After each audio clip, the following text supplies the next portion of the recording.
Hey, what's up guys? Welcome back to the channel, and today I'm going to show you how to complete Schedule C on TurboTax in 2025.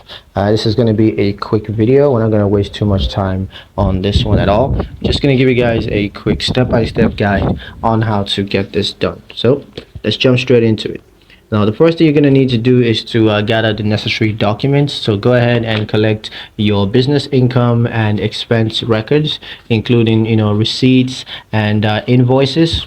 Once you have all of those, the next thing you're going to do is to log into TurboTax. So go on the TurboTax website and sign into your accounts with your email address and password. Once you sign into your account, you're just going to select the tax year that you want to complete Schedule C for.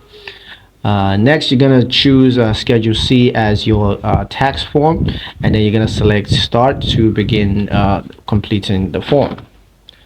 Next, you're going to enter your business income, including sales and services and other business incomes on the form. And you're going to also need to enter your business expenses, including cost of goods sold, operating expenses, and any other business expenditures.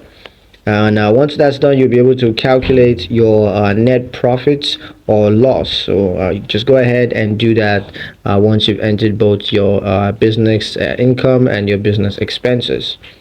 Next step is going to be to claim any additional business deductions. So once you've calculated your net profit or loss, go ahead and claim any additional business deductions, such as home office expenses or business use of your car.